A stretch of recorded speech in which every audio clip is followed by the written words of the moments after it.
see him up there. Oh, he sent us car. Awesome. All right. Welcome to the Everyday Warrior podcast, where our usual host, Mike Sorelli, is suntanning his taint somewhere. Or I don't know where he is. I don't know where he's at. Is that a real thing? Are people sunning their taint to increase testosterone and why people do I think stuff? It just looks better. I don't know.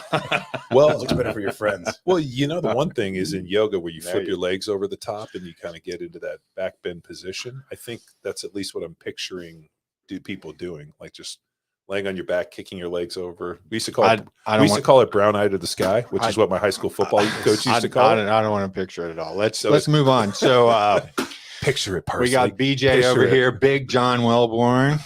How you doing, buddy? I'm well, thanks. How are you? Your taint's well tanned. Yes, I do it. It's called sunning. Yeah, the butthole. Our NFL veteran. We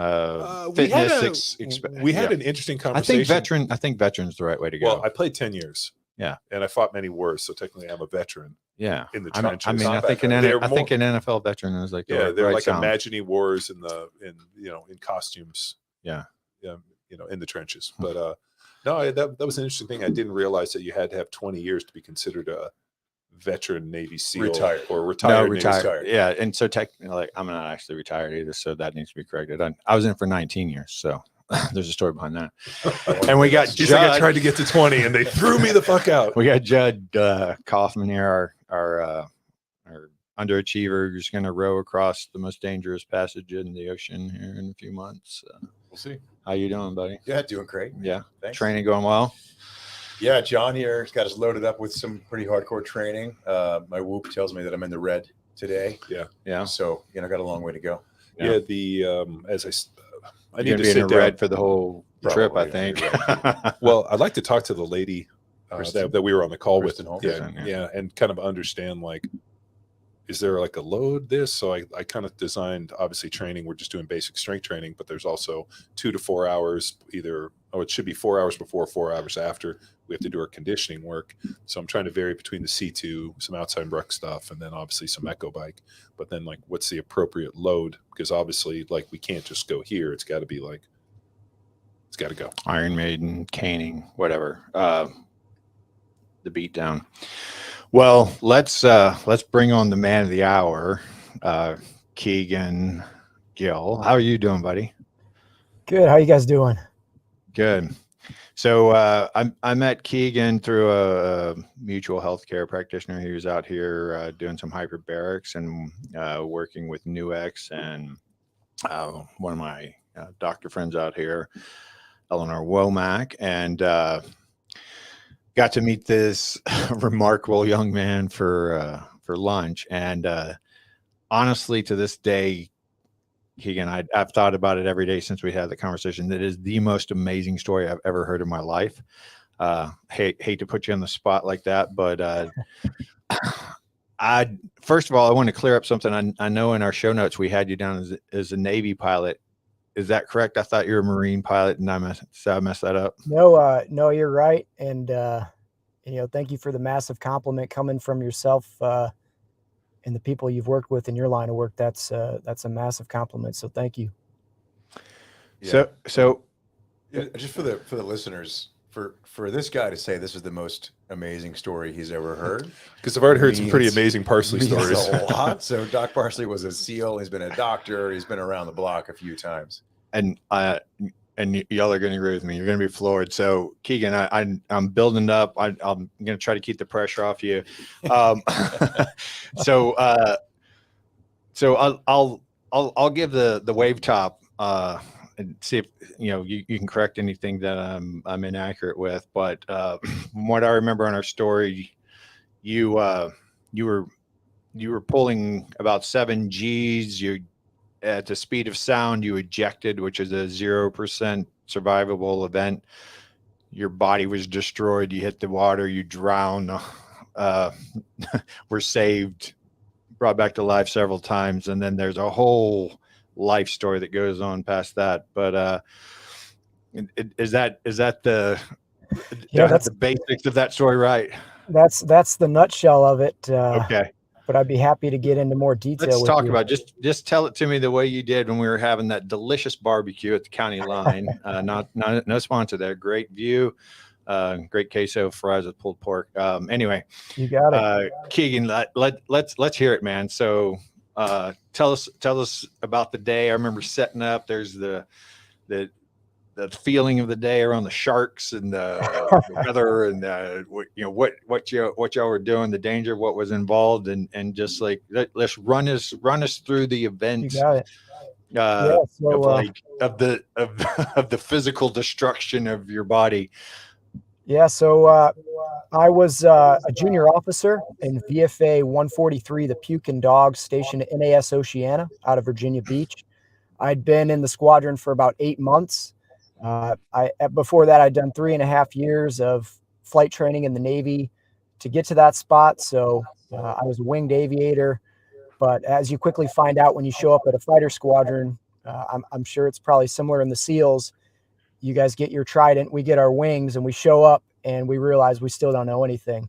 Yeah, So, yeah. You think you're good, and you're not even confident. You Yeah. never Right. So, drinking out of the fire hose for the previous 8 months in my active squadron. And I was finally starting to feel like maybe I was starting to get my head wrapped around some of this stuff. Getting ready for the flight that day. We were going to go out and do some air-to-air refueling. And then with that fuel, with a little extra airspace and time, we were going to set up and do air combat maneuvering or basic fighter maneuvering, BFM, which is dogfighting, which is probably what people think of when they think fighter pilot, two jets trying to shoot each other down. So Like the Top Gun movie. yeah, you got it. Yeah. And I was really excited. It was my favorite thing to do in the jet. That and casts and low levels. I mean, we were fortunate the F-18 Super Hornet is sort of the jack of all trades, master of none. So as a pilot, you get to do this wide array of different mission sets. But because of that, you never really feel like you get terribly proficient in any one thing before you're moving on to something else. But getting ready for the day, I'm in the ready room, and my buddy Fisty is at the SDO desk, so standing duty, which is all the pilots run through that and change that duty out day to day. But he's answering the radio, the phone, coordinating the flight schedule. And as a joke, he put up on the whiteboard behind him all these GPS tagged sharks that are out on the Atlantic Ocean underneath the airspace we were going to be utilizing that day. And it just so happened there was a 16-foot, 3,500-pound great white shark named Mary Lee. So basically like Jaws' mom hanging out in the ocean. On top of that, the water temperature that day at the buoy out there was about 37 degrees Fahrenheit with below freezing air temps. So extremely cold conditions. And we joked it would be a terrible day to eject. So I'm getting ready to go out on the flight. I put on a dry suit because we're going to be operating in that area. Get out, do some air-to-air refueling. That all goes smooth. And then we set up for some dogfighting, some BFM. My flight lead had 15 plus years of experience, really knew what he was doing. He was a Top Gun weapons school graduate. And I was going to basically step in the ring with Mike Tyson and get my ass kicked. But that's, as you know, that's the way the Navy does their training. You jump in over your head constantly and you figure out how to swim real quick that way. So we set up, we did several sets of BFM, which is sort of like a round in martial arts. You fight until there's a clear winner or loser, which in this case was consistently me getting my ass shot. But we set up. What does that acronym mean? What's VFM? Basic fighter maneuvering is the acronym. I don't know why they call it basic. There's not anything terribly basic about it, but the same reason basic sciences are basic sciences through your PhD. It doesn't matter. Yeah. But there's a lot going on when you're doing that. You're flying the aircraft, you're max performing the jet. You're under heavy G load. You can feel all that force. Your body weighs, like, depending on your body weight, somewhere between 1,300 and 1,500 pounds. Just your head and helmet weigh about 20 pounds when you're under that G. So you're under high physical stress, and you're also doing a lot. You're operating aircraft weapon systems, defensive systems. You're flying the jet. You're looking over your head. You're trying to keep sight of the other guy. You're operating multiple radios. So it's very easy to get a helmet fire, as they call it. just so much going on that your brain just wants to explode. But we Are did you in a several. Super Hornet? I flew the F-18 Echo Super Hornet, which is a single seat variant of that Super Hornet. Okay. If you've seen the new Top Gun Maverick, it's the same jet featured in that film, the new one. Cool. But we set up, we did several sets, and we got to where we hit Joker fuel, which means we were basically out of fuel, but we had just enough fuel for one more set before we hit bingo, meaning we had to head straight back to Oceana. We set up for the fight a little lower and a little faster than we typically would. We were down at 12,500 feet, about 450 knots. So I'm still over 2 nautical miles straight up in the air, which meant the ground was an immediate concern of mine. So we called the 3, 2, 1 fights on. I pitched the jet in at my flight lead. He pitched his jet in at me, and we came to a high speed merge, meaning the paths of our jet crossed within about 500 feet of each other, just hauling ass. And I had just gotten my qualifications with the Jehemix helmet, which is sort of this big space age visor. Wherever you look with your head, your weapon systems can train along with your flight displays. So I could see my altitude and airspeed. But just like any piece of new gear, it takes some time to get used to it before it becomes intuitive. And just that little bit of distraction that helmet provided, I lost track of my airspeed. And I didn't realize in just a few seconds since we started that fight that I had put on a significant amount of airspeed. Not fully realizing that, I rolled the jet inverted and I continued my pull down towards the ocean in a split S maneuver, meaning I basically dove down, straight down at the ocean with the intention of coming back up to take a shot at my adversary. So as I did that, I pulled the jet, the stick all the way back in my lap, and I pulled about 7.5 Gs. So like I said earlier, you know, just my head and helmet at 1 G weighed about 20 pounds, let's say, for rough math, and I'm at nearly 8 Gs. So that means I have about 150, 160 pounds just on my head, and you're looking all over, and there's a saying that's lose sight, lose the fight. So I'm looking outside, trying to keep my adversary in sight. And as I'm doing that, I get to about bullseye nose low, so pointed straight at the ocean. And all of a sudden, I feel the jet ease up. I feel that force that's acting all over my body ease, which is not the feeling you want to have when you're pointed straight down at the ocean. And so what had happened, I didn't realize this all at the time, but there's a system on the jet called the G bucket. And there was bombs programmed into the flight control or into the software of the jet, telling the aircraft that there were bombs on the wings that weren't actually there. And so the jet, thinking it was protecting itself from an overstressed condition as I hit transonic, which is right before you break the speed of sound. And so it automatically overrode my control input. So imagine going around a sharp corner in a high performance sports car and then having the steering wheel kick back. It's like that damn adaptive speed control on my on my auto, or what's the, not autopilot, on your cruise control on your car when somebody gets in front of you and your brakes shut down. And so you're just losing all your power all of a sudden. Yeah. Sometimes the automation's nice, and there's definitely some awesome features of the flight control system. But in this case, the computer essentially outsmarted itself and put us in a stuck dive at the ocean. And so we're basically just diving at the ocean as this jet eases from about 7.5 Gs down to around 4 to 4.5 Gs, which greatly decreased that turn performance of the jet. And in the little bit of time I had to figure this out, I mean, this all just happens in a few seconds. I pulled the throttle to idle. I put out the speed brake in a desperate attempt to try to slow down. But before I know it, the ocean is just rushing up at me, and I get this overwhelming ground rush as that ocean just fills up my view. And when it got very clear that there was no other option but to get the hell out of there if I was going to live, I pulled the ejection handle. And when I pulled that ejection handle, I was at 695 miles per hour, which is 95% the speed of sound. I was at 2,000 feet above the ocean, 2 seconds before impacting the ocean in the jet. And a normal ejection is pretty violent. People get their spines compressed.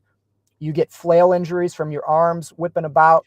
And that's ejection somewhere in the neighborhood of around 200 knots. I'm over 600 knots.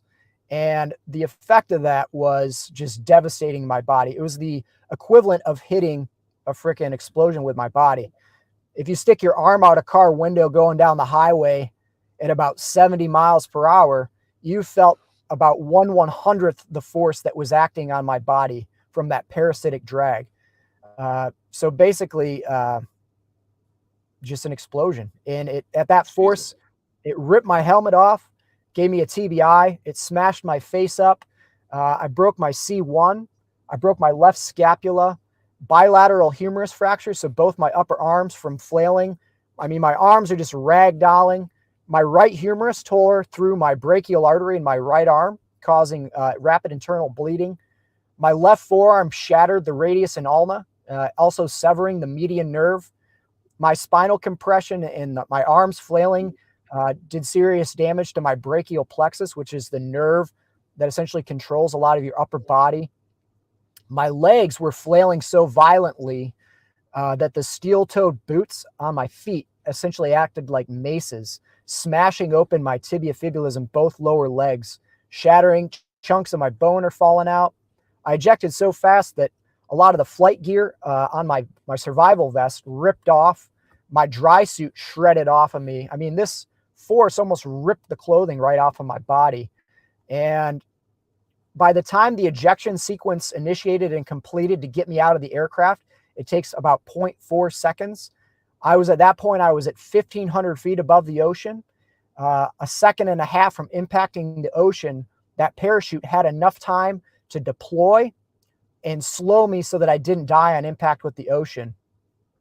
And within seconds, I smashed into the water, and that 37-degree Fahrenheit water, for anybody who's into cold plunging or for Navy SEALs, for what you guys probably do for fun on the weekends, like, that's freaking cold water. And it felt like needles on my skin as it filled my dry suit. As my head went under, you can feel that sort of brain freeze feeling. And the parachute that had just saved my life sunk underneath the ocean current and started to drag me down. We have a system on the parachute that connects to our harness, our parachute harness, called the SMURF. And what the SMURF is supposed to do is when it goes into salt water, it sets off a little saltwater activated explosive. And that's supposed to disconnect your parachute automatically, because upper body injuries are so common in jet ejections. It's very common. You can't reach up and manually disconnect. So that system failed. And so now I'm attached to that parachute, which had just saved my life seconds ago. It now sunk underneath that ocean current, and it started to drag me under. And it's important to remind the audience at this point that both of your arms are broken. Your right humerus is going through your brachial artery. Your scapula shattered. Both your legs are broken. Your neck's broken. So you essentially can't move, and you're bleeding like a sieve. Your dry suit's wide open, and you're bleeding into this 37-degree water with sharks swimming around you, essentially. Yeah, and basically the worst case scenario, nightmare for any pilot of what could happen. And so I started to just get drug under. And for anybody who's ever been held under by a big wave or done drown proofing, when you need a breath of air and you can't get it, it's a pretty terrible feeling. And I inhaled a lot of water. Fortunately, my life preserver unit around my neck automatically inflated, and it provided me enough buoyancy that in between the parachute pulling me under and the open ocean smashing into me, I could occasionally get up and get a breath of air, scream for help. In the meantime, my flight lead saw my parachute open. He dropped a mark for my GPS position, and he spotted a fishing vessel about a mile away. He got down over that fishing vessel. He tried to reach him on Maritime Guard on the radio. They weren't responding. So he got down really low and really fast, and he thumped the bow of their vessel, meaning he freaking flew over the bow of their boat really quick, which got their attention. He got them over to my spot where I was at, which was very fortunate because I'm just a little dark head bobbing around in the ocean at this point. My beacon malfunctioned, so all I was a dark head. My helmet was gone, which has reflective tape on it, and I'm getting pulled under. So had that boat gotten out over near my position, I would have drifted off into the ocean and nobody would have found me. And fortunately, my flight lead was able to do that all on essentially fumes of gas before heading back. Oh my God. ATC coordinated with him on his flight back. They got more aircraft overhead. They got the Coast Guard coming out to my position and 2 Navy H-60 Seahawk helicopters coming to my position. The first helicopter that showed up about an hour and a half later. In the meantime, I'd been just getting drowned alive. I was in and out of consciousness. I don't know how I didn't drown or bleed to death at this point or get eaten by a freaking Mary Lee who's probably smelled my blood What in the could have water. been the cold water? Like, And they, Nothing he's saying is survivable. So I have no input on this whatsoever other than wow. So just, yeah. And so one of the H-60 Seahawk helicopters shows up. Their rescue swimmer jumps into the water thinking I'm on the fishing vessel, which I actually wasn't. And fortunately, another H-60 Seahawk helicopter was on scene at that point, and their pilot got eyes on me first, and they got their rescue swimmer into the water. And fortunately, that rescue swimmer got down to my position. He hooked into my titanium D-ring on my harness, and he said that force of the parachute dragged both of us underwater. I mean, he's a rescue swimmer at peak physical condition. And even with him swimming as hard as he could not fight the force of that parachute as it dragged us under. Fortunately, he was able to cut loose all the paracord, get me onto the helicopter with him. And on the helicopter, cut the cord? I'm sorry, what's that? Was he using a knife underwater to cut those parachute cords? Yeah. He had a specialized knife, a hook knife, so Yep. it doesn't have a sharp blade exposed, but then he can do it without accidentally. That dude's cutting a me hero. up. You bought him like cases and cases of beer, I That's guess. not an easy task right there. Yeah, lots of Yeah, tequila you know. shots for that man. His Jeez. call sign's Cheech, and he's actually an Army sniper now. He switched over. Oh, nice. But I owe my life to him and everybody involved in the rescue. They got me out of the helicopter. At that point, I was coding multiple times. I died several times on my way to the hospital, but they were doing everything they could to keep me alive. One of the crew members had started to eat his lunch on the way to the just before they got the call. It was a big meatball marinara sub, and he kind of like wrapped it up and threw it in the corner of the helicopter when they got this rescue call. And on the flight to the hospital, that meatball sub had broken loose and gotten all over everything. So I was just covered in marinara and meatball. And I mean, I was in bad shape, but to make matters worse, it looked like I had freaking gore coming out of my body. So when they got me to the hospital, they had to explain to the staff there as they're getting me on a gurney, like, hey, he's in bad shape, but that's just my lunch, you know? So they get me into the hospital. They start doing everything to put Humpty Dumpty back together again. I mean, they took my core body temperature at that point, and my core body temperature was at 87 degrees Fahrenheit. So I should have been dead. And you're supposed to die, for reference to the audience, you're supposed to die somewhere around 93, 94 degrees. That's supposed to be unsurvivable. So yet another miracle. Yeah, I mean, just add it to the list of miracles along the way here. But they took my core body temperature, and that actually, they said, saved me from bleeding to death. Had my dry suit not ripped open, I would have bled to death warm and toasty in my dry suit way before anybody got there. But that cold water constricted my blood flow that was pouring out of my brachial artery and both my open leg fractures. They started treating me for hypothermia. I had kidney failure from rhabdomyosis. Basically, all the extremity damage had just overwhelmed my kidneys with all that breakdown of tissue. I had blood transfusion. They gave me a bunch more blood.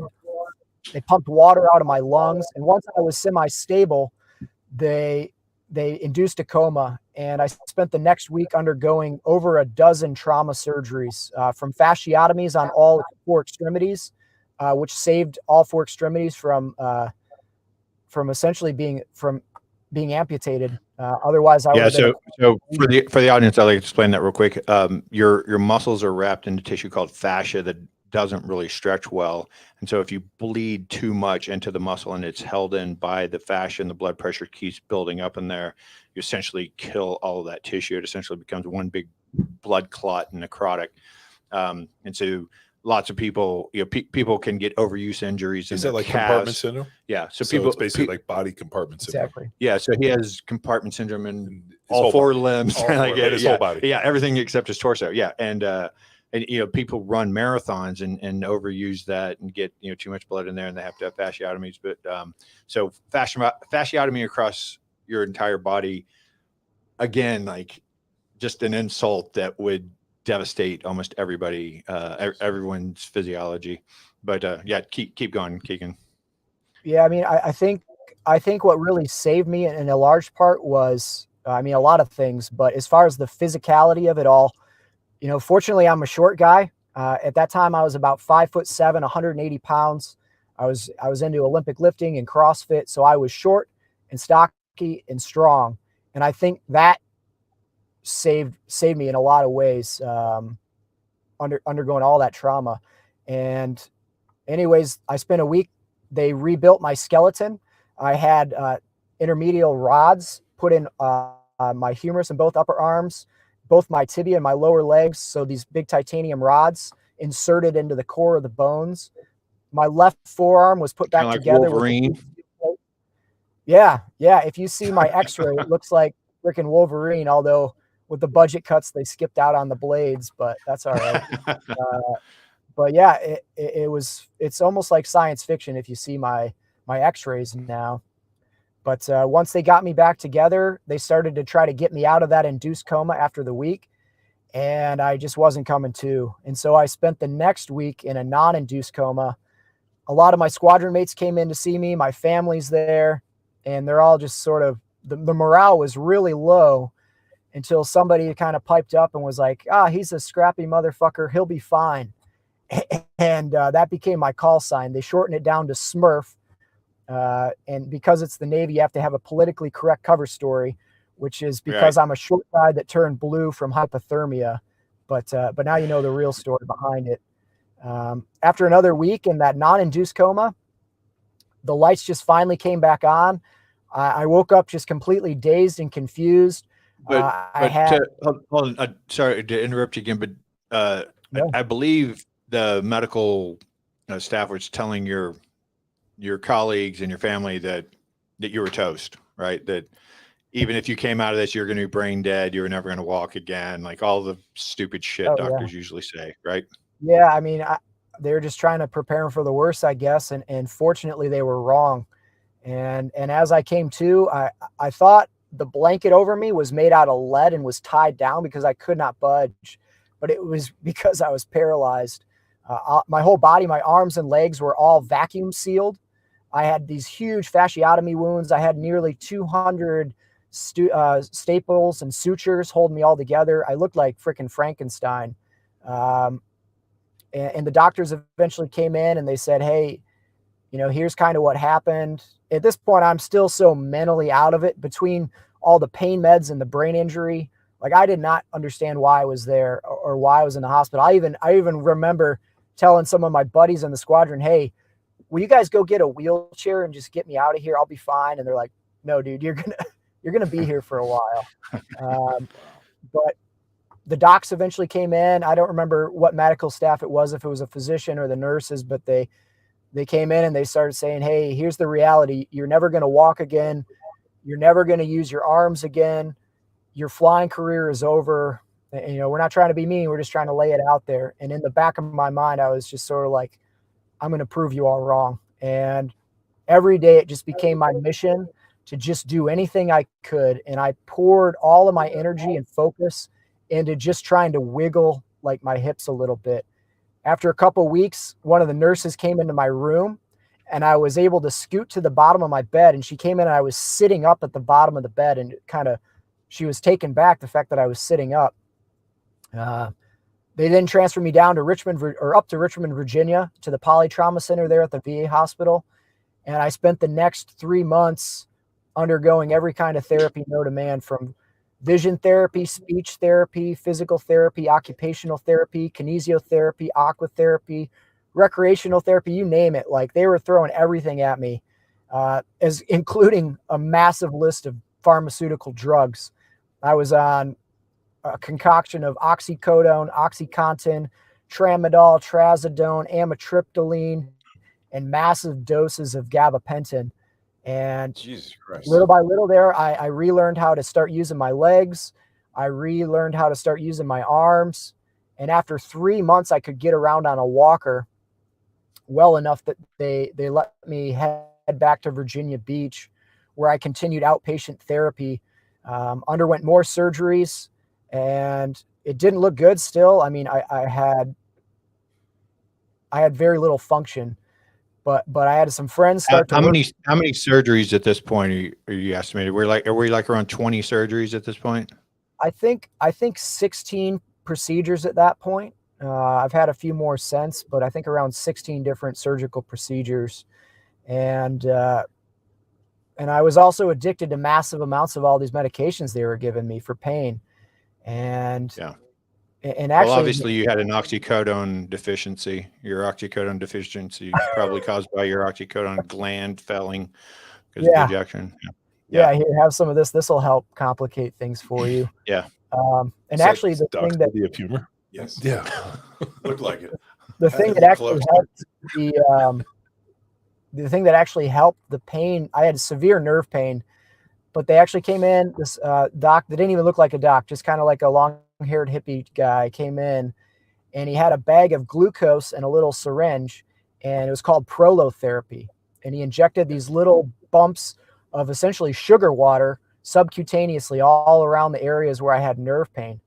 And within 10 minutes, and I don't know, maybe $10 of supplies, the severe nerve pain reduced by at least 90% and permanently never came back, at least to that level of discomfort. And it didn't take any drugs. It was just freaking sugar water. But little by I've had little, extensive prolotherapy, and the prolo works great. I mean, I had a tear in a ligament and a tear in a tendon, and they injected it with the prolo, and it healed up just fine. So no, I mean, prolotherapy is pretty amazing stuff, and it's just sugar water causes inflammation. yeah. It's been around forever. Forever. Yeah. I mean, the fact that that wasn't the first step, I don't understand. Yeah, medicine's lost. We're gonna bring that out later. How bad medicine treated you? They actually do a better version with B vitamins. So they do a prolo with B vitamins that actually works dramatically better than just the sugar water. So yeah. All right, hit us up, man. Keep going. Wait, Kegan, sorry. What year was this? This was the ejection was January 15th, 2014. So it's been about 9 years at this point, a little over 9 years. Okay. So I'm in bad shape. I ended up having to go through an extensive FNAV, which is a Field Naval Aviator Evaluation Board, where they looked at all the information from the aircraft, the crash, what I had done. I mean, they dove into my life. They wanted to know everything down to my diet before the ejection, everything. And I spent several months going through that process, which all culminated with me coming in through the FNAB. I believe I was still using a cane to get around at this point, but I'm dressed in my summer white uniform, and I had to go stand tall in front of an admiral after months of investigation. And I come into the boardroom, and it's sort of a table like you guys are sitting at there, this long wooden table. And flanked on both sides of it are about a dozen other naval aviators.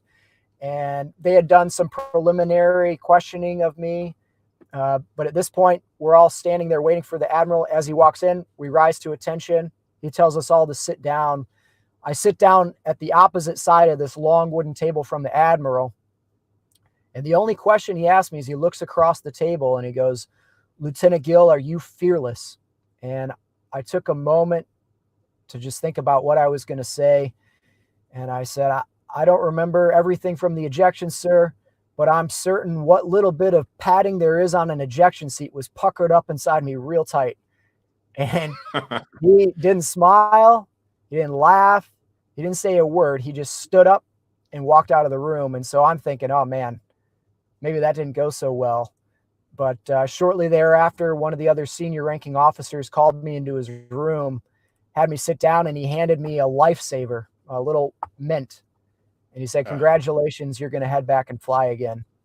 And while, I was partially responsible for what had happened by making the split-second decision to maneuver the jet nose low at that airspeed, there was a lot more to it. And in particular, that flight control system overriding my inputs has killed or caused near mishaps of several pilots much more senior and more experienced than I prior to my mishap. And since then, I personally know at least one guy who has had, who no longer is with us because of that same system overriding his inputs at the worst possible time. So I was fortunate to get the chance to go back and fly, but that gave me enough motivation to keep pushing ahead with my therapy.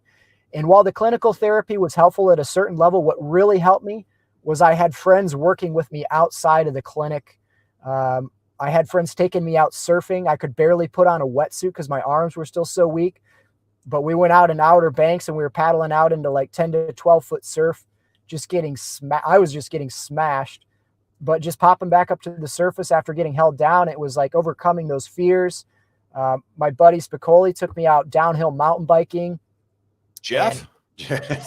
Not Jeff. His call sign is after him. Mr. Hand. His name's Aaron Thurber. He's actually deployed right now. Good dude. But they got me out. You know, my buddies got me back out, hanging out at Chick's Oyster Bar in Virginia Beach. They got me out, just hanging out and rebuilding my confidence and rebuilding my body and my soul at a certain level. I managed to overcome that prescription drug addiction on my own. Against the advice of the pain management team, I just started to wean myself off everything. I weaned myself off just one at a time. First the amitriptyline, then the tramadol, then the trazodone, then the oxy, which those were uncomfortable and caused a lot of anguish for a while. But the one that was the most painful was the one that wasn't even supposed to be habit forming. It was gabapentin or Neurontin, which they told me when I started taking it, this is the safer alternative to oxycodone. So we're going to give you a bunch of it. And I think I was on like 2,400 milligrams of that stuff a day, taking these big horse pills like 4 times a day. That stuff took me months to wean myself off of. Are you suggesting that the pharmaceutical companies provided misinformation? No. I was going to say 2 things. One, don't ever have the seafood shower at Chick's. The most sick I've ever been. I've never thrown up that much. I got a bad oyster at Chick's, so I can't walk into that place. Not high quality food. No. And then the other one is our dog got lymphoma, and they gave him gabapentin, and like we give him 1 a day, and if we don't give it right on time, he starts to whine, and I'm always like, what is in that gabapentin? As soon as you said it, I'm like, so we give our dog. Well, and everybody knows how hard it is to get off benzodiazepines, things like Valium, Xanax, and then sleeping pills, Ambien, Lunesta. Those are all working on the GABA system. That's what nearly killed Jordan Peterson getting off of Valium. Yeah. He spent a year in recovery. So messing around with GABA receptors is a really bad idea. And that's how all sleep drugs work, but that's a soapbox. Now I'm pushing this along because as you told me right about now, you said this is where the Disney story ends. And now the really emotional, hard, amazing, unbelievable stuff it's coming, and we got to get to this. So you got back into the jets flying, man, and fill us in after that. Yeah, I mean, at this point, it took 2 years, but I was able to max out the Navy's physical fitness. I was performing well again. I was all back. I had to undergo all sorts of assessment and get all sorts of waivers, but I was back flying Super Hornets again. And I got stationed with VFA 136 Nighthawks out in Lemoore, California. And it seemed like, you know, a miracle had happened, so many miracles. And I was back on top of the world. I went on a flight in Tyndall Air Force Base. We were doing a live fire weapons exercise. I got to fire an AIM-9 Mike heat-seeking missile at a drone. And then I got to go off and do some dissimilar air combat training, which is BFM, against an F-22 Raptor from an Air Force squadron that was there off. These guys are out of Hawaii, off Oahu, flying Raptors, which has probably got to be the best flying gig ever conceived.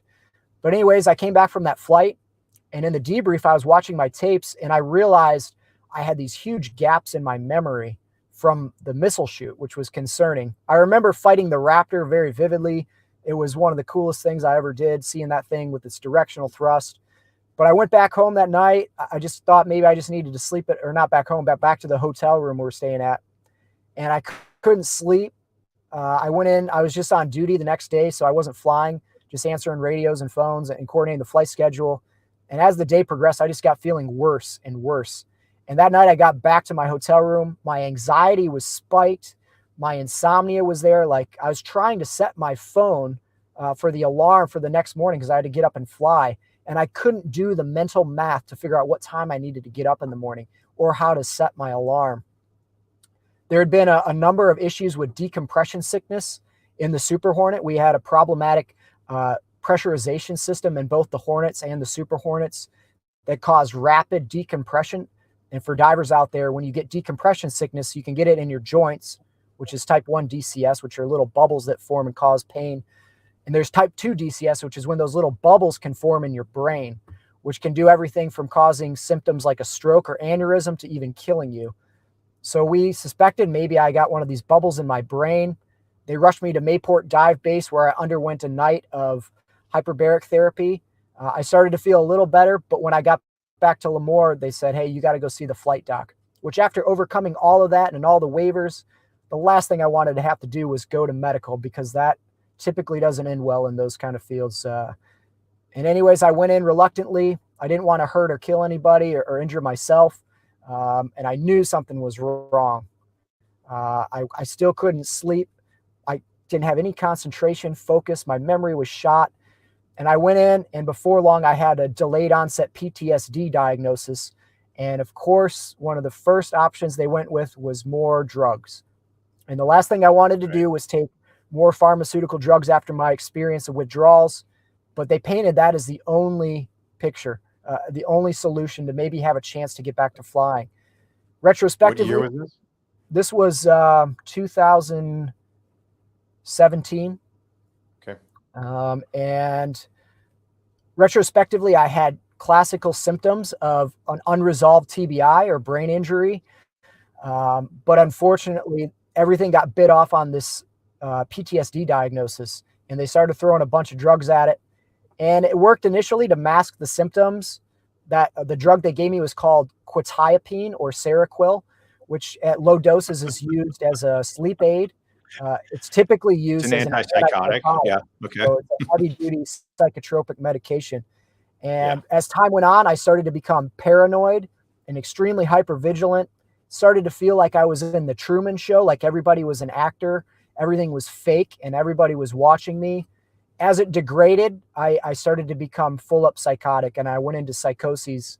I started to think the government was hunting me.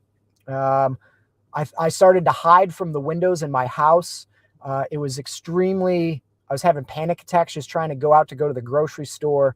I stopped eating and drinking because I thought I was being poisoned by the government, which in fact I was, but it was in the pharmaceutical drug period. Well, don't drink the tap water. I just got worse and worse. My wife had just had our newborn little baby boy, and she's taking care of our newborn, and she's trying to take care of me, who's just out of my mind. And I remember one night I was just so depressed and dark and twisted from everything that was going on. I felt like I had let down my squadron, everybody who had faith in me.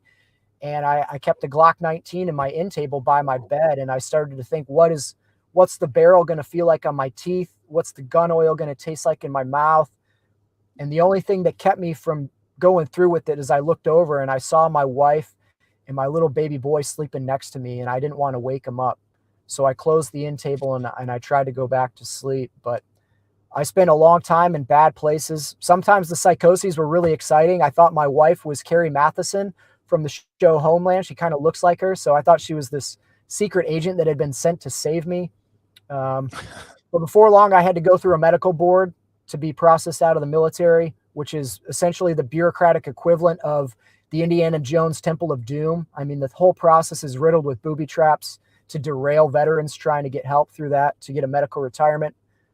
Through appeals and a lot of fighting, even with a very clear-cut case, I was eventually medically retired and moved back to northern Michigan with my family. And they kept upping the. Didn't they? Sorry to interrupt. Didn't you tell me that they tried to accuse you of malingering and that you were doing this so you could get out and fly commercial? Yeah, yeah. At the board, they accused me that I was. Because there was nothing evidence that could have caused this. Apparently, they didn't even crack open my medical record to see anything that was going on. But I was fortunate to eventually get medically retired. I moved back to northern Michigan with my family, and they continued increasing the dose of Seroquel. And within a few days of them increasing the dose from 300 milligrams a night up to 450 milligrams, which is a heroic dose of that medication. My wife came in. She had found me. I was completely naked. For some reason, I had shaved off my hair in chunks. I'd shaved off my eyebrows. And the only thing I had on was a black plastic garbage bag that I was wearing like a cape, because I thought I was a superhero that was going to go out into the northern Michigan weather dressed like that and fight crime. My wife rushed me to the ER, and there I underwent an intense psychosis. And then I ended up getting transferred to the Battle Creek VA inpatient psych facility. So I was in a psych hospital and completely out of my mind. And the only answer there was just more drugs. And everything there was to force you onto drugs, whether you wanted them or not. I had been voluntarily admitted, Better but living through they held me pharmacology. against my will. And what they were doing to people in there, if you take somebody going through survival training in the military to get an exposure to what it would be like to be a prisoner of war, they do this at SEER school.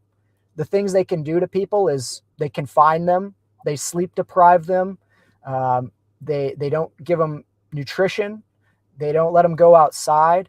And a lot of the same things that you would do to an enemy combatant to break them, to make them do whatever you want, are the same things that they do to American veterans in the VA inpatient psych facilities. It's a very difficult place to sleep to begin with. There's people yelling and moaning and grumbling and going in and out of psychoses. And then every 15 minutes, they come into your room and they shine a flashlight in your face to make sure you're safe. So you become extremely sleep deprived, requiring more drugs to sleep. The food is just absolutely abysmal. You're getting this nutrient void prison food. There's not really a fresh fruit or vegetable in sight. If you do get a salad, it's just white iceberg lettuce with seed oil crap dressing all over it. So you're just getting awful nutrition. You don't get to go outside hardly at all. Maybe once a week, you get to go out into a concrete fenced in yard. You can't exercise. The water that comes out that you get to drink tastes like it comes from a bottom of an old hot tub, just full of junk. And so a lot of people just end up drinking this artificially sweetened garbage. They pass out Nutter Butters and frickin' Oreos like crazy, but there's just junk that they're feeding you. And I guess you don't go hungry, but you are nutrient deprived at a very deep level. Yeah, and you're so still starving. drugs. You're just eating plenty. And if you walk into the place, you might not think it's that bad. You know, it's clean. It's got pictures on the wall. But underneath the surface, it's pretty abysmal, the treatment that they're getting. I spent months. Oh, go ahead. Didn't you tell me that they brought some lawyers in at this stage? Are you about to get to that? So I actually planned it. This fills me with homicidal rage, but I started to become more lucid in talking to other veterans in there, and there are guys that have been in and out of prison in their struggles, and they all agreed they'd rather be in federal prison than in this inpatient psych facility run by the VA, because the treatment there was better, the food was better, they got to go outside regularly. And so I started to plan an escape. I used my training from SEER school. I started making weapons out of balled up socks. I started gathering food and warm clothes. And my plan was I was going to pull the fire alarm. And when they took us outside, me and the other veterans that wanted to could make a run for it. And I went to execute my plan. And apparently somebody had already tried this trick. And they ended up coming and forcibly injecting me with a medication called Haldol, which is a heavy-duty antipsychotic that they inject into you, which caused me to feel like my skin had insects trying to eat their way out from underneath. I just wanted to rip my skin off and run and scream at the top of my lungs.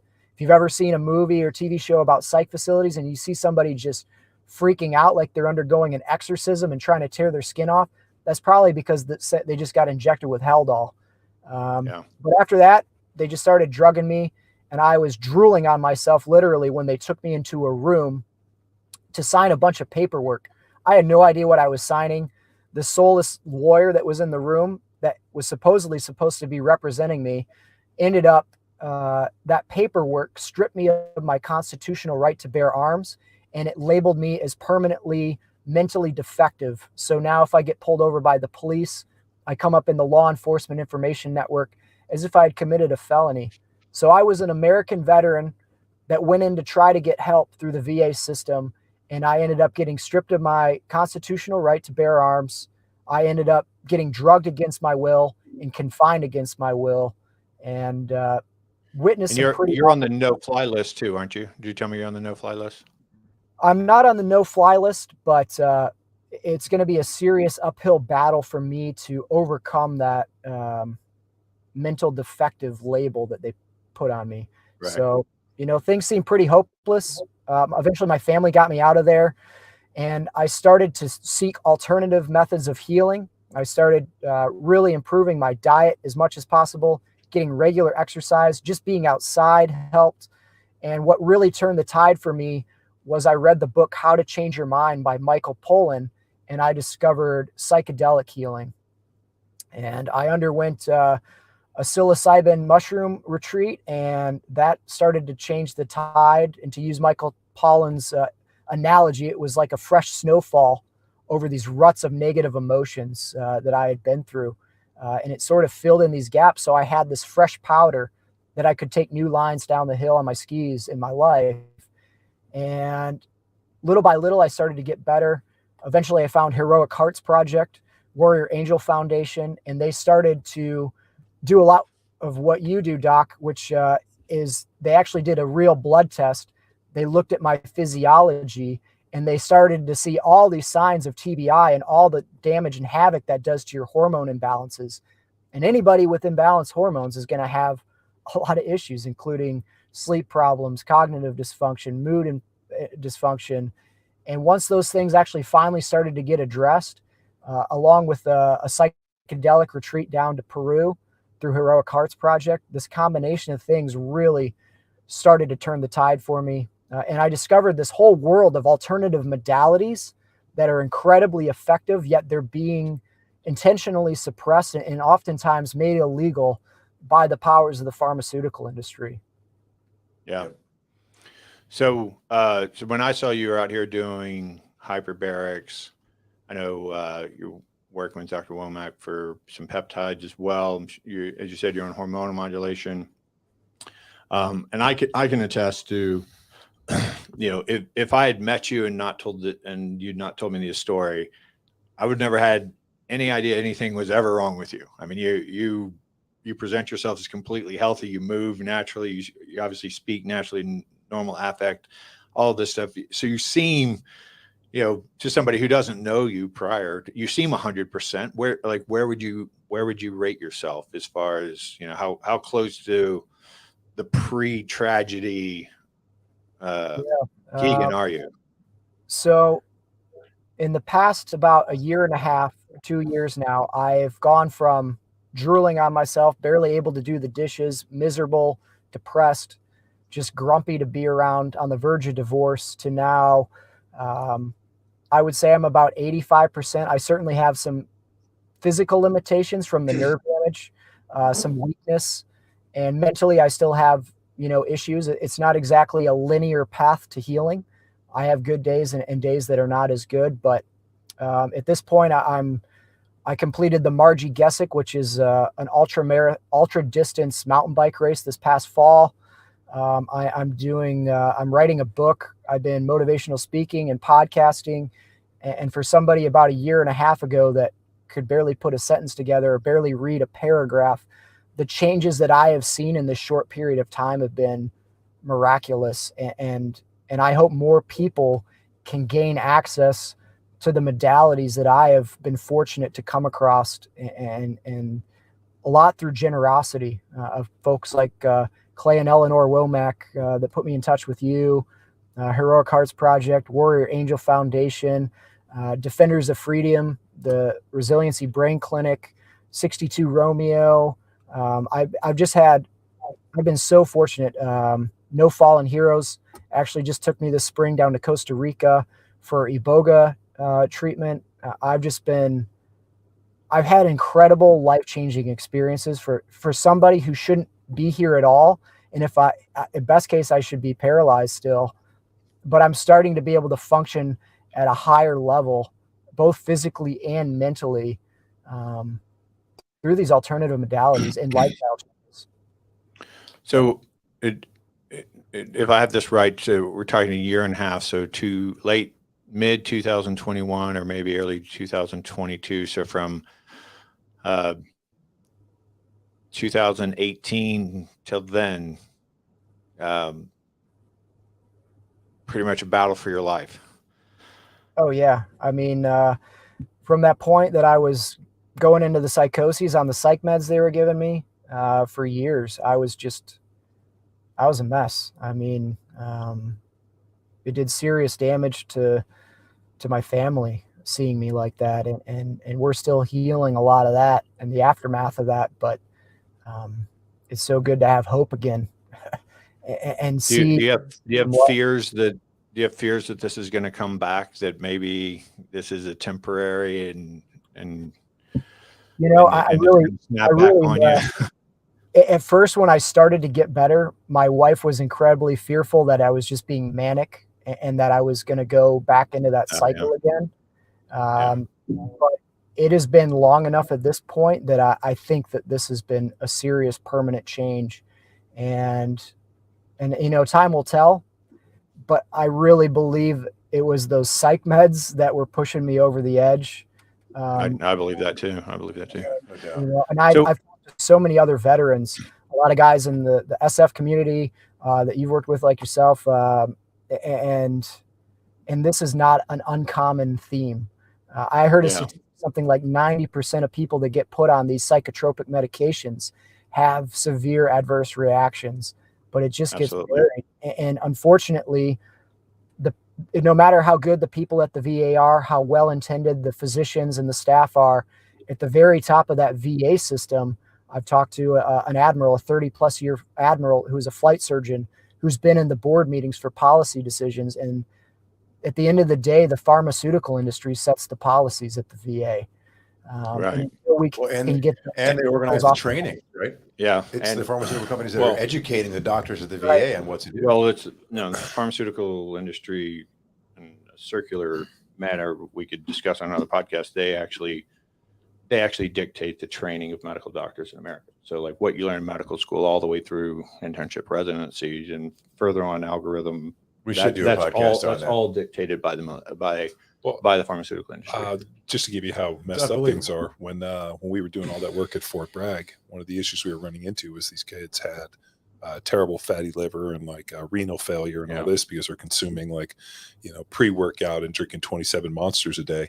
They could not get the GNCs and the supplement set places kicked off a base. And when the 4-star tried to, he got a call from somebody above him that was like, "You can't do this. You have to leave it there. They've paid."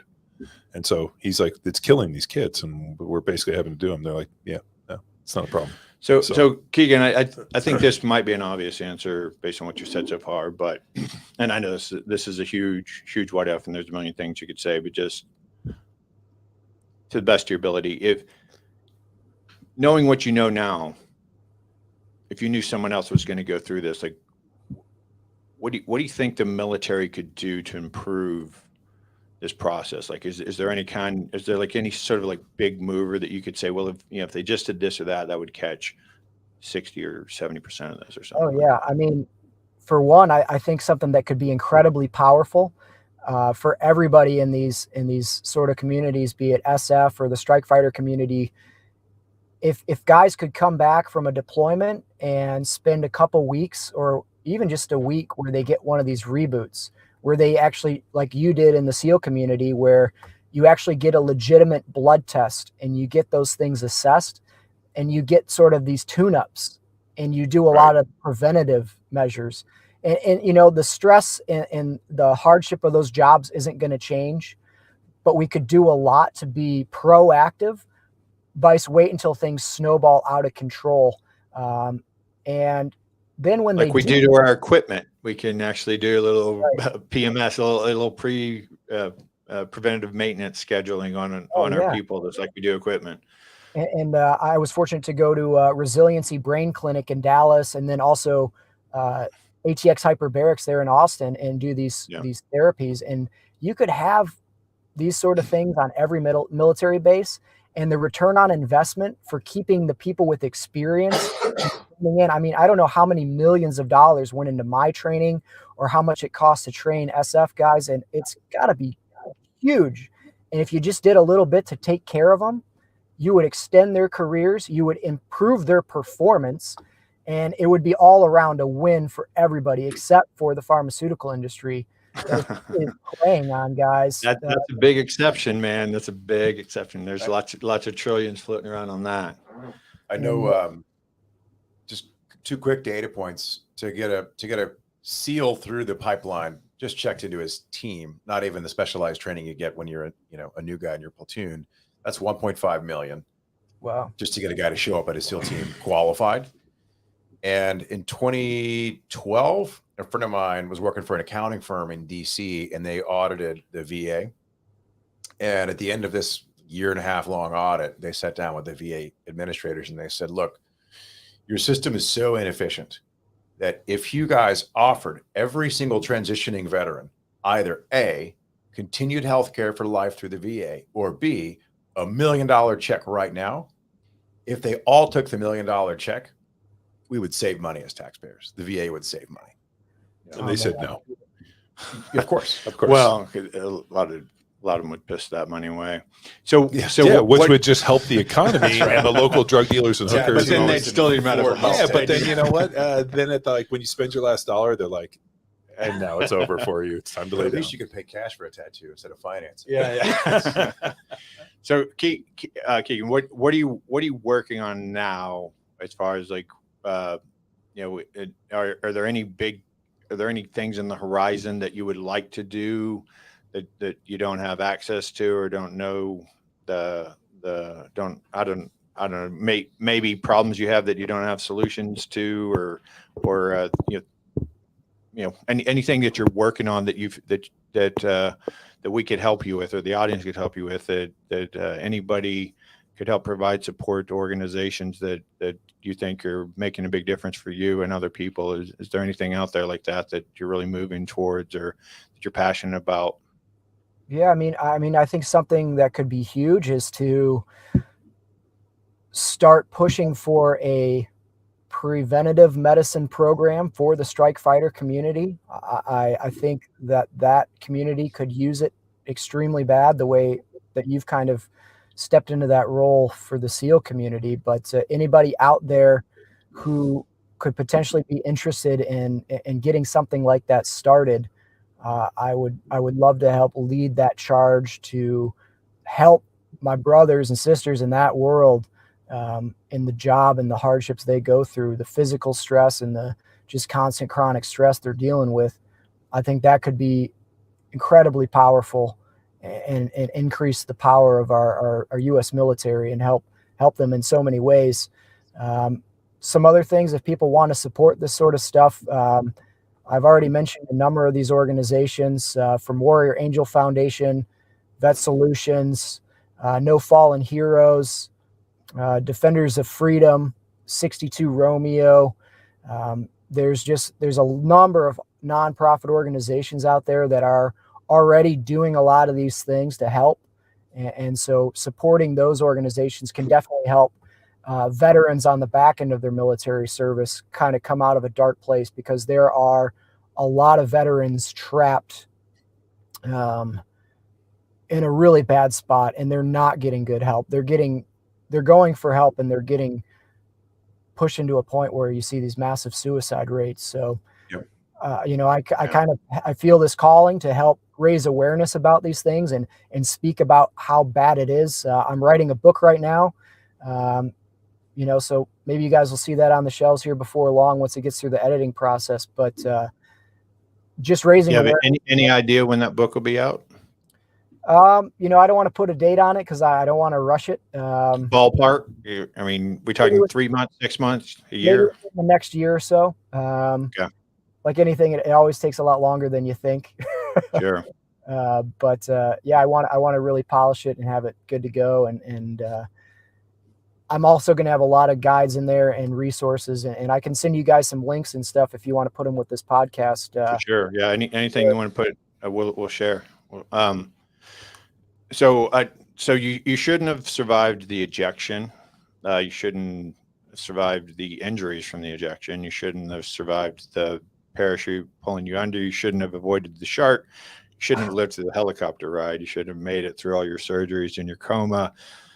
You shouldn't have gotten out of your psychoses. Doc, I don't know how many miracles I can count in this. Doc, I'm you know, and I'm sure Kegan doesn't understand it either, but like, what's the standard of care of just stacking more and more medications on top? Like, he's already on all these like painkillers, then they just start stacking like these psychotropics and like these like this and this. Like is the kind of the standard of the care that there's like some magical combination of all of these drugs that'll make you normal? No. So the standard is everybody specializes now.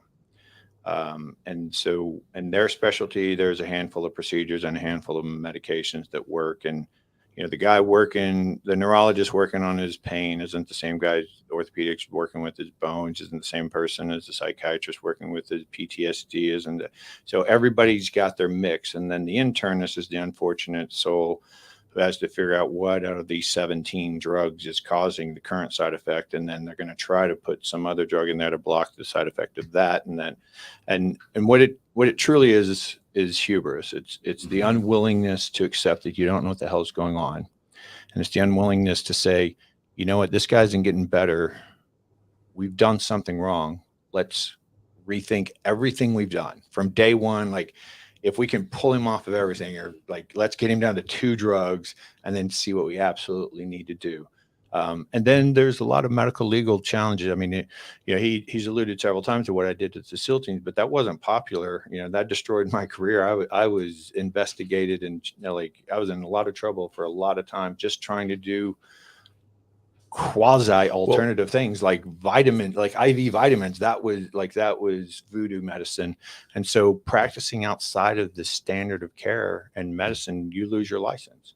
And all it takes is like, I could have my patients could have orders of magnitude better outcomes than my colleagues. And all of my patients could love me, but some physician somewhere could say, Doc Parsley isn't practicing standard of care. And then they could take me to court and they could put a couple of Harvard white-haired guys with wide-rimmed glasses and their white coats on. And they'd say, did Doc Parsley follow the standard of care? And they'd say, no. Doc Parsley loses his license. Doc Parsley gets sued for a bunch of money. Doc Parsley can possibly go to jail and like have criminal charges put against him. So nobody wants to step on each other's toes. Nobody wants to take off the medication that the other guy put on. And once somebody's been taking something for several months, nobody wants to say, well, let's pull them off of that and try over. They just say, well, let's add more of this. Let's add this to cover the side effects of that. And it becomes an impossible task. It's not manageable. They just try to pretend like it is.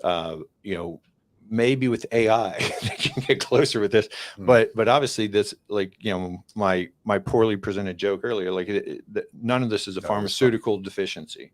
The ideal thing is to get everybody off of medications, but what the medical community thinks to do is how can we add more medications to cover up this, or add better medications or something like that, instead of like, what can we do to improve the root cause of this? Where I was going with my questions, all these miracles, I've lost count. Let's call it a dozen. Were you a spiritual man before? Has this made you spiritual? Is there a big component of that to you? Is that important to you? And you don't have to say anything that makes you feel uncomfortable, but it just calls out to me that you got to feel blessed over this. I mean, you just got to feel like somebody's looking out for you. I mean, before all of this, I was sort of like a dog looking at the moon. I suspected there was something bigger going on that we couldn't see, but I didn't understand it.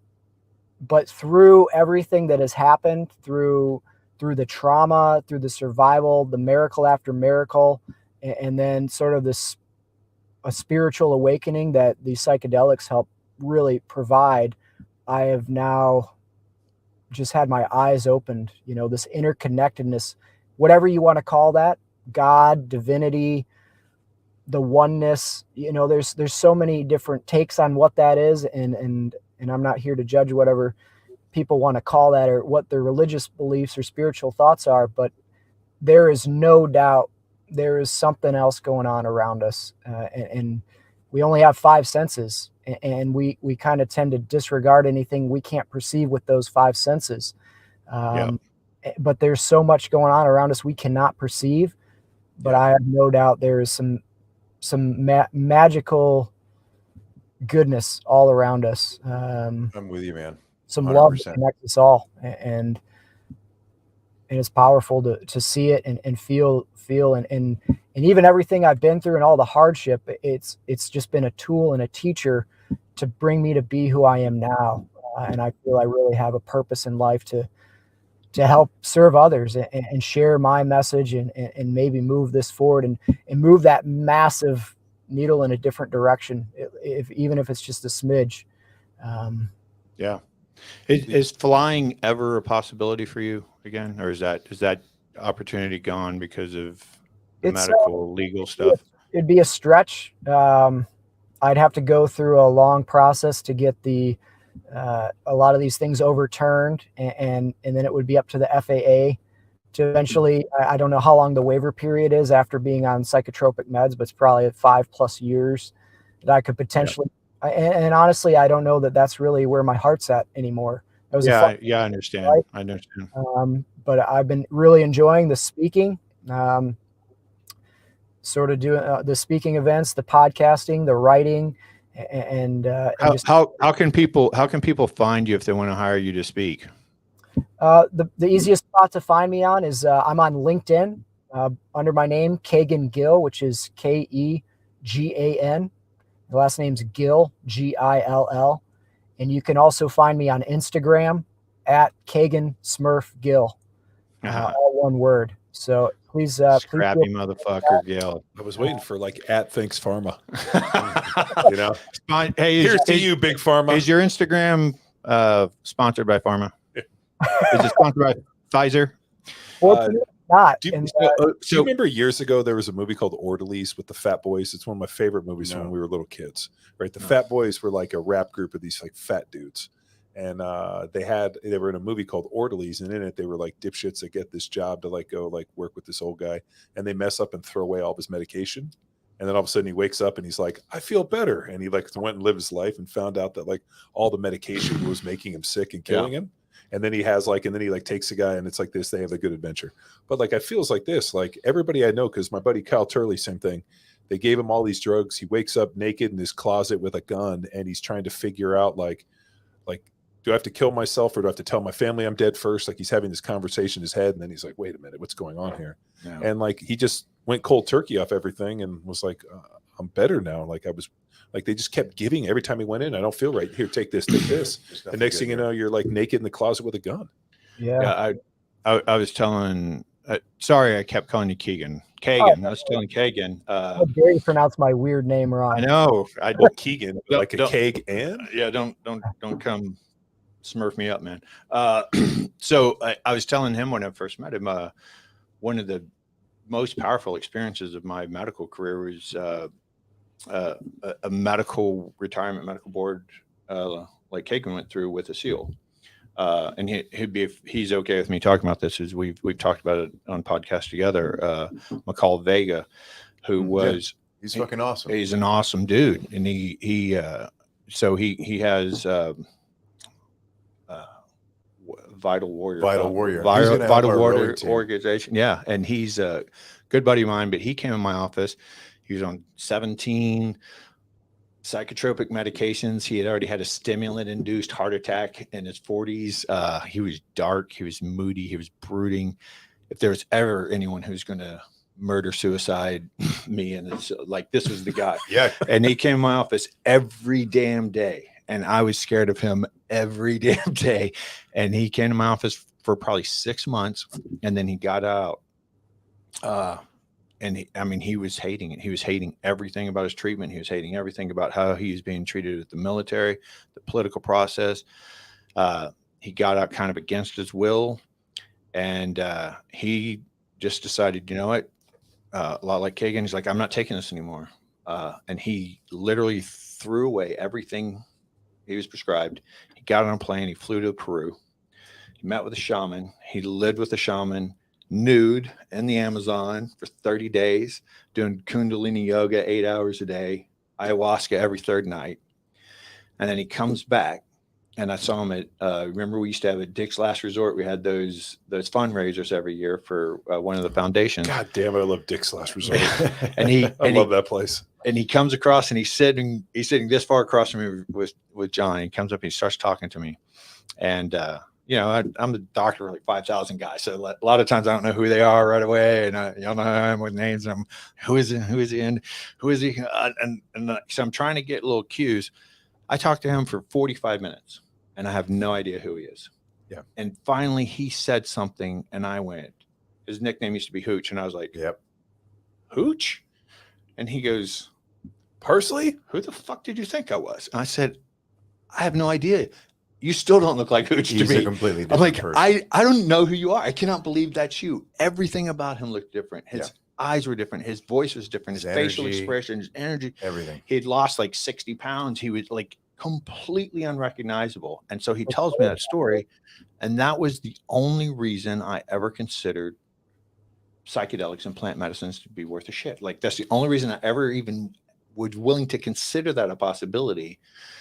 When then a few years later, I had that Next thing you know, you were problem naked with in the my Amazon. buddy, and I took the first SEAL down to retired, and he out of the service. Don't come after me. He was already out of service.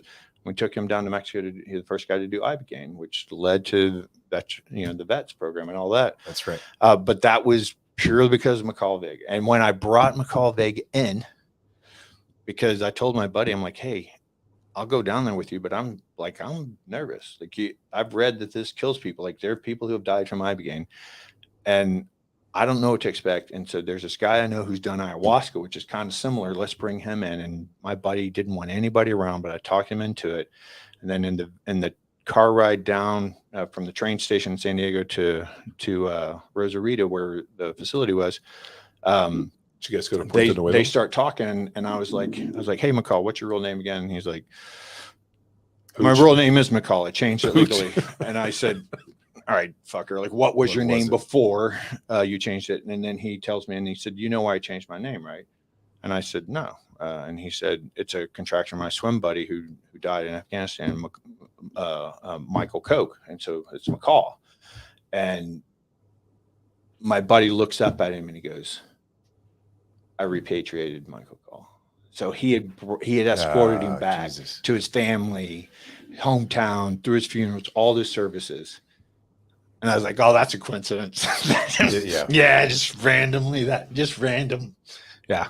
I So met- did this disappoint anybody? Is this the most amazing story you've ever heard? That's, Well, uh, no, I mean, it's incredible, man. You know, Yeah, thanks, we were Kegan, talking for about sharing. like, Viktor Frankl and that. I mean, like, this is like an amazing, triumph of humanity. I feel so sad that one, that he had to go through this, and two, that the people, you go fight for this country and you enter into this kind of pool to do these things, and then something negative happens, and all of a sudden you're thrust into like this system that is so broken that there's no way out, and then somehow you found your way out of it. It's like I mean, it's another miracle. Yeah, it's a Yeah, miracle. it's It's a triumph.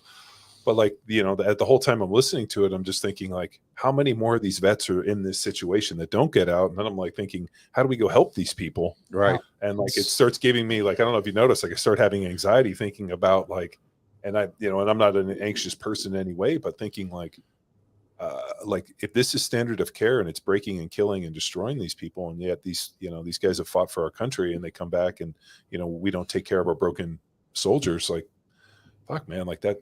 It's inspiring, depressing, depressing, like the whole cycle Fuck, it's a whole of this whole gamut. thing, When I got out of the Navy, I had gone to the VA, did my out processing, and then moved on. And like 6 weeks later, I get a huge box in the mail that I wasn't expecting from the VA. I open it up, and it's just a shitload of pills. Oh my gosh. I didn't ask for them. I don't know what they were. I got no education What were they? on them. This is what we give. What were they? We give You just got like your get out. like your parting gift, like and here are your pills. Yeah, it was just all kinds of shit. And I looked at the box. I just immediately threw it away because I'd heard already enough stories. But the number of just buddies or acquaintances, teammates that I know who have committed suicide, 100% of them have been taking pharmaceuticals. 100% of them. So step one is we need to hold these pharma companies fucking accountable. they are the ones that are causing this problem because they're in charge of education. They're the ones pumping these meds into the system, not just the military system, but everywhere else. I look at, my parents. If you were paying attention, those motherfuckers just took over the entire country for 2 years. So I'm not sure how we're going to beat those dudes. Dude, it's the same in the NFL. I mean, so when I moved, I had this like huge glass jar. It's about this big. And when they would give me drugs or pills at the NFL, I would just throw them in the jar. And I've actually moved the jar around every time we move because I don't know what to do with all these pills. Don't flush them down the toilet. No, don't flush them down the toilet. I don't want to so they're in this thing. And periodically, I remember somebody just reach in and take one and see what happens. No, I just randomly just take it. But I've had people be like, "Hey, do you have any painkiller?" And I'm like, probably. Look in this magical jar. Take a handful of candy. I've told you that observationally, and I remember I pitched this at Peter at TIA and he shit on it, which just talks about the fact that he doesn't have the intellectual capacity to understand this.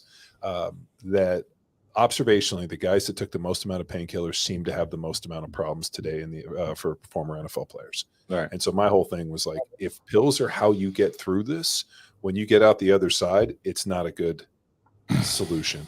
So you have to find a way like prolotherapy and other things to manage psychedelics. This. And like the psychedelic thing, I mean, Aaron Rodgers is on Joe Rogan talking about, shit. Like he was missing sunlight and exercise and nutrition those are just basic. And sleep. And I mean, Jesus, if we could get that under control. Well, think about it. And he's also in Michigan, which is like, you're in Virginia when you're in the psych ward, is that right? No, I had moved back to Michigan, so that all went down in Michigan. But like the desperate part of Michigan in a trash bag, dressed as like fucking Superman, with like clumps of his hair missing, trying to go out and fight crime. You didn't hear that part? I'm like picturing you like nuded up, shaved up, with like a trash bag for a cape, being like, dun, dun, dun. I'm like, holy shit. And then I'm thinking to myself, like, has anybody ever done a study on the interaction of all these drugs? Because it's impossible. It's impossible because the interactions are dependent upon the physiology of the person. And the dosage and the timing. It's impossible. But that's the crazy part. But then how can some guy with wire rim set up say, "Oh, that's standard of care," when it's not? It's just like it's just like the COVID response. It was consensus science. It's like a board of our elders got together and decided this is what we're going to do, and that's the way medicine's run right now. Sally, this problem is more widespread than just the military. It's the whole healthcare industry is just the entire system. Doc? What do you think licensure has gotten to the point where it is now a limitation to good care? I mean, should we eliminate the requirement for licensure to practice medicine? You can't eliminate it, but it needs to go back to its original inception. So what the medical licensure used to be was that you went through medical school and you learned an adequate amount of information. You mastered the material enough to be eligible for a medical license. So as I was saying earlier, the pharmaceutical, super quickly, this is wave top, we can do a podcast on it later, but the pharmaceutical industry provides about 90% of all the research dollars. The research dollars leads to the research at the premier institutions. The premier institutions are the ones that are dictating medical curricula, right? The curricula is essentially dictated by the pharmaceutical industry in a sense, because that's what people know about, because that's what they're researching. And so every single medical school in the entire country has to have the exact same number of hours of every type of education. Like there's like every single one of them. And so we all have the exact same amount of time behind the microscope. We have the exact same time studying pharmacology. We have the exact same time doing anatomy. All of that stuff is dictated nationally. Then when you finish medical school, during medical school, and so there's 3 steps along the way, but you take these United States medical licensing exam, which is what it should be, because it's a United States medical education. And then you take this United States medical licensing exam, and then you have to go out to each state and get your license in that state, and that state has its own requirements. And so I have 4 different licenses, or I'm working on getting one back and getting a 4th one, and every state's different. They all want different CMEs. They want different, training, this and that. And it's a way to have local control over what your physicians do. It's just like a law license or a permit to build or something like that. It's like, we want local control over what you do. And so you go outside the local control, they're going to crush you. So what we need is, if we had a United States board, right? If you had a United States license, well, then somebody in your state would have to get up to the federal level to try to crack down on you for giving vitamin IVs, as opposed to some local hospital talking to some local representative that could cause trouble for you, So that's one way. But the other thing we need to do is revamp the educational process, because doctors don't understand health. They're called healthcare providers. They're disease care providers. So if you don't have a disease, a doctor doesn't have anything for you. Disease reaction providers. Right. So that was my problem in the SEAL teams. When everybody came and told me their problems, nobody had a disease. There wasn't a single disease. But none of them venereal disease. SEALs. None of them were performing how they wanted to perform, and I had to figure out, okay, well, how do I make people perform better without giving them drugs? And so, I had to really relearn and understand the stuff that you would think a doctor would know. You got to educate yourself the right way. Yeah. On holistic care. Kegan, we want to hold you up. Our podcast is just about over, brother. You have anything else for us? I mean, it's still a fascinating story. I want to offer, you've got my number. If there's anything I can ever do for you. Was there any determining factor? I still am kind of blown away by the terminal velocity to eject is 200 miles an hour, and you were at 700. Was there any was there any reasoning, or was there any thought of why you survived? Because I would imagine getting ejected at that, you should have been just ripped into a billion pieces. You would have been ripped into millions of pieces. Maybe smaller, more compact, the seats protecting you more, the limbs are in as long. Okay, I buy it. So if the fact that he was a little dude in the seat, it just helped absorb the blow. I think. I don't know. What do you think, Kegan? Yeah, I mean, it was miracle after miracle, really. I don't know if it's any one thing. It just all came together. Freaking miracle is all I can think. We'll leave it at that. Yeah. For people out there that are struggling, military, civilian, whatever you do, there is no doubt a mental health crisis in our country. And if you want to start to take control of that and start to improve, there's things that you can do that you don't have to have a special license. You don't have to have any special equipment. Probably the most baseline thing is just drinking clean water, eating real food, not eating stuff that's got 37 ingredients that you can't pronounce in it. Yeah. Eating what your grandparents called food. Yeah. I mean, these are all the things our grandma and grandpa probably told us, a little regular exercise, get some sunlight, be compassionate, love other people, and do things that maximize your sleep, minimizing or reducing alcohol, I did not pay him to say that, by the way. Have a cup. If you like a cup of coffee, cool. But if you drink coffee all day, that's going to jack up your sleep. There's all these little things that you can do if you're having troubles that are going to get your sleep back on track. That once you start sleeping and your body's not in this state of chronic inflammation from all the crap that's in our diets and our foods and lifestyle stressors and all these things we do to ourselves, your body can heal itself in so many ways. And it doesn't take freaking pills. It doesn't take really anything other than just having the will to start making some changes in your life. Can unlock. Get out of the way. Get out of the way of the healing. Yeah. And man, super appreciate your time. When that book gets closer, let us know. Between us, we have a ton of influential friends. We'd love to get you on podcast and help you promote this. And if there's anything we can ever do to help you with your recovery or any programs you got going on, you got my number. I'm always down to help. Thanks, Doc. And thank you guys for your time and helping to get the word out about this kind of stuff. It's pretty incredible to see Men's Journal doing this kind of work now. Gives me hope. this stuff's getting into. Well, the we don't know how long they're going to let us do it, but we're trying. We're going to get as much in as we can. Yeah, we're going to keep going until they eject us to 700 miles an hour. Yeah, I do think psychedelics have entered the mainstream now officially. I think it's there. If you're not on board, you're late to the party. But psychedelics are the answer for a lot of people for mental health and having a new awakening, like many of us have. Well, but also finding alternative forms of care. I mean, like the hyperbarics. Yeah. You know, some of the other That's modalities. Like, I mean, you're bringing your prolotherapy. Breath work. I'm like 1850 called. They want their medicine back. Yeah, yeah. I mean, you know, prolotherapy. You know, and like Stellate ganglion blocks, transcranial magnets. You know, just freaking nature. Well, being time in outside, nature. well, like I'm testing that plant sono deal with measurements. the like the magnet helmets. Yeah. You know, saunas, cold baths. Like, there's so much out there. So much out there. You know, the peptides and biologics. The Nuex, which you were using out here with Vance, right? Like, you know, muscle reprogramming. You know, there's so much out there to help. None of this is traditional care. None of it's going to be covered by the VA for 20 years.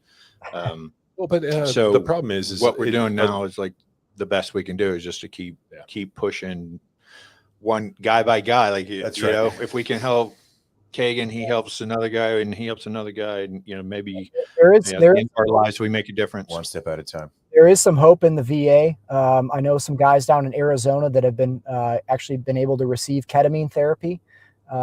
So the VA is starting to get on board with psychedelics, and I really, I mean, and again, it's just one tool, and if you just go do a bunch of psychedelics and don't change anything in your lifestyle, it might not do a lot for you. But my concern is that they won't have the expertise to use it, even though they'll have the ability to use it. But you know, anything is better than what we have going. So baby steps. Well, like any progress I'll take.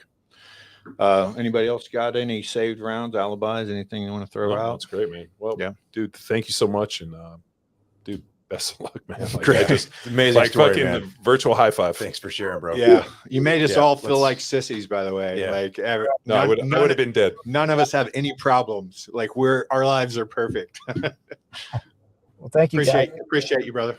Likewise. See you. Thanks, Kegan. That's it. If it was a movie,